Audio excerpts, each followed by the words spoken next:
So I've spent the last couple of months since Trump returned to power, I guess, in a state of some shock and some despair, and also perhaps some shame, if I'm honest about it, because I don't really feel like I have done enough in my own really small way to respond to with this really naked effort at establishing an authoritarian regime in the United States. I mean, I just speak at one protest, but I really haven't been out in the streets. And and I can make excuses like everybody else about other things that I'm doing, but I really just have felt like I haven't really, in my own way, kind of risen to the occasion. And so I feel a little bit like I'm throwing stones from a glass house when I condemn others. But I do think that one of the excuses I might make, or one of the reasons I think in general we haven't seen the kind of mass movement against Trump that we need, is that I think a lot of people have been demoralized by seeing how many people in positions of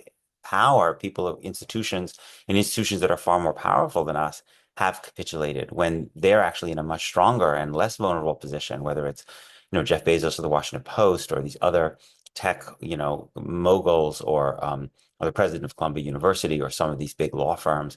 And so I think I was surprised by how emotionally I reacted when I read in the New York Times on Saturday that there were a couple of law firms that actually were not capitulating. I got the hardcover on of the newspaper on Saturday of the New York Times because I don't read, I don't have my phone on Shabbat. So I was reading this story and I was just really I had this very strong emotional reaction when I read about this firm, Jenner and Block, this law firm that, unlike some of the other big firms, is not capitulating to Trump, not, making a deal behind closed doors, but basically fighting him in court. And not just doing that, but they've created this website called Jenner Stands Firm to basically publicize their fight and to ask for support. And, again, I don't know much about Jenner and Block. They could do all kinds of bad things and have bad clients. I don't know. But simply I just made me realize how hungry I was to see some significant institution actually not knuckle under, and I began to think, imagine if this weren't just this law firm, but this, it wasn't just Jenner Stance firm, but it was like, the University of Michigan stance firm, Harvard stance firm, the University of Texas stance firm, that CNN and MSNBC stand firm, and the Washington Post stands firm.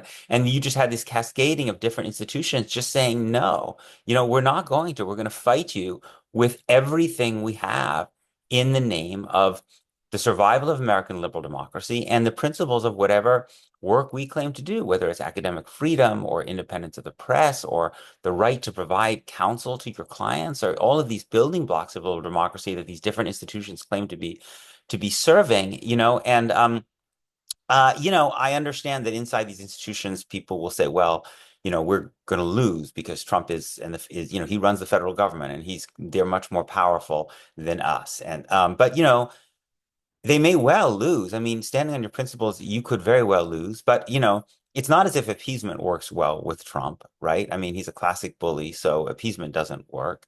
And so it just seems to me, if you may lose either way, why not at least go down with your hand, your head held high but while retaining your dignity, while acting in a way that you can speak with pride about, to your grandchildren one day, when people look back at this moment of unique national peril. I mean, isn't that better than debasing yourself, like disgracing yourself, abandoning the principles you claim to believe in, and then losing anyway? Like Minish Shafik, the former president of Colombia, who went in front of, Elise Stefanik and those congressional Republicans, and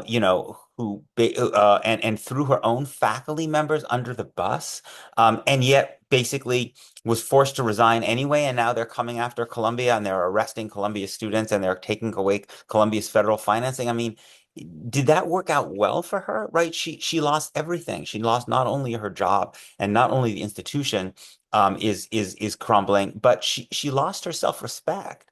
And so I just watching some institution, whether they win or lose, just maintain their self-respect in the face of this monstrous attack on American freedom was, for me, something that was just really powerful to see. And I would love to see it it become a trend. Again, this is just, I mean, I don't romanticize America.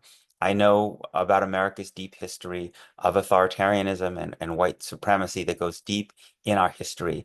But it's also it's a proud country. You know, this is a country of a lot of really good, proud people who, for all of the country's flaws, like really believe in the idea that America can be a country that moves in the direction of equality under the law and of basic decency. And I just think we're a bigger and better country than so many of these people are behaving. And we're just too big and good a country to knuckle under to someone like Donald Trump without a fight. And so I'm just grateful to these folks, whoever the heck they are, General Block, for putting up a fight. And I would just love to see other people and institutions doing that so that it can inspire more of the rest of us.